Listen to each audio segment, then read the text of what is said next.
Welcome back to my channel. നിങ്ങളിൽ പലരും നിങ്ങളുടെ ഫോണിൽ ചാർജ് തീരാറാകുമ്പോൾ തൊട്ടടുത്തിരിക്കുന്ന ഫ്രണ്ടിൻ്റെ ഫോണിൽ നിന്നും നിങ്ങളുടെ ഫോണിലേക്ക് ചാർജ് ട്രാൻസ്ഫർ ചെയ്യാൻ പറ്റുമെന്ന് ചിന്തിച്ചിട്ടുള്ളവരല്ലേ? എങ്കിൽ ഇതാ നിങ്ങൾക്കത് സാധിക്കും. വെറും ഈ ഒരു ഒറ്റ കേബിൾ യൂസ് ചെയ്ത് എങ്ങനെയാണ് നമുക്ക് ഈ ഒരു ഫോണിൽ നിന്നും ഈ ഒരു ഫോണിലേക്ക് ചാർജ് ട്രാൻസ്ഫർ ചെയ്യാൻ പറ്റുക എന്നുള്ളതാണ് നമ്മൾ ഈ വീഡിയോയിൽ കാണുന്നത്. ഈ ഒരു ട്രിക്ക് ചെയ്യാനായിട്ട് നമുക്ക് വേണ്ട ഒരേ ഒരു സാധനം OTG കേബിൾ. നിങ്ങളെല്ലാവരും OTG കേബിൾ യൂസ് ചെയ്ത് നിങ്ങളുടെ പെൻഡ്രൈവിലുള്ള അല്ലെങ്കിൽ മെമ്മറി കാർഡ് റീഡറിലുള്ള ഡാറ്റ നിങ്ങളുടെ ഫോണിലേക്ക് ട്രാൻസ്ഫർ ചെയ്യാറില്ലേ? എങ്കിലിതാ ഈ സെയിം OTG കേബിൾ വെച്ച് നമ്മൾ ഒരു ഫോണിൽ നിന്നും മറ്റേ ഫോണിലേക്ക് ചാർജും ട്രാൻസ്ഫർ ചെയ്യാൻ പോവുകയാണ്. ഇതെങ്ങനെയാണ് ചെയ്യുന്നതെന്നോ? നമ്മുടെ OTG കേബിൾ എടുത്തതിന് ശേഷം നമ്മുടെ ഫോണിൽ സാധാരണ ചാർജ് ചെയ്യാൻ യൂസ് ചെയ്യുന്ന ഡാറ്റ കേബിൾ എടുക്കുക. ഈ OTG കേബിളും ഡാറ്റ കേബിളും നമ്മൾ കണക്ട് ചെയ്യുക. ഇത് തമ്മിൽ കണക്ട് ചെയ്ത് കഴിഞ്ഞാൽ നമുക്ക് ചാർജ് ട്രാൻസ്ഫർ ചെയ്യാനുള്ള വയർ റെഡിയായി. നമ്മൾ ഈ ഫോണിൽ നിന്നും ഈ ഫോണിലേക്കാണ് ചാർജ് ട്രാൻസ്ഫർ ചെയ്യാൻ പോകുന്നത്.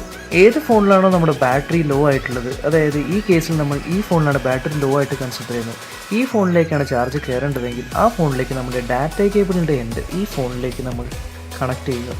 അതിനുശേഷം ഏത് ഫോണിൽ നിന്നാണോ നമ്മൾ ചാർജ് എടുക്കുന്നത് ആ ഫോണിലേക്ക് നമ്മുടെ OTG കേബിളിൻ്റെ അറ്റം കണക്ട് ചെയ്യുക. ഇപ്പോൾ നിങ്ങൾക്ക് കാണാൻ സാധിക്കും USB ചാർജിങ് ദിസ് ഡിവൈസ്. നോക്കിക്കഴിഞ്ഞാൽ നമ്മുടെ ഫോൺ ചാർജ് ആവുന്നത് കാണാം. ഇങ്ങനെ സിമ്പിളായിട്ട് നിങ്ങൾക്ക് ഈ ഫോണിൽ നിന്നും ഈ ഫോണിലേക്ക് ചാർജ് ട്രാൻസ്ഫർ ചെയ്യാവുന്നതാണ്. സോ നിങ്ങളെല്ലാവരും ബാറ്ററി ലോ ആയിരിക്കുന്ന സമയത്ത് തൊട്ടടുത്തുള്ള ഫ്രണ്ടിൻ്റെ ഫോണിൽ നിന്നും നിങ്ങളുടെ ഫോണിലേക്ക് ചാർജ് ട്രാൻസ്ഫർ ചെയ്യണമെങ്കിൽ ഈ ഒരു ഒറ്റ കേബിൾ നിങ്ങൾ പോക്കറ്റിൽ കൊണ്ടു നടന്നാൽ മാത്രം മതി. ഇതേപോലത്തെ കൂടുതൽ ടെക് വീഡിയോസിനായി എൻ്റെ ചാനൽ സബ്സ്ക്രൈബ് ചെയ്യുക. ഈ വീഡിയോ നിങ്ങൾക്ക് ഇഷ്ടപ്പെട്ടെങ്കിൽ നിങ്ങൾ ലൈക്ക് ചെയ്യുക. ഇല്ലെന്തെങ്കിലും ഡൗട്ട്സ് എന്തെങ്കിലും ഉണ്ടെങ്കിൽ നിങ്ങളത് കമൻറ്റ് ബോക്സിൽ ടൈപ്പ് ചെയ്യുക. സോ ഇനി അടുത്ത വീഡിയോയിൽ കാണാം.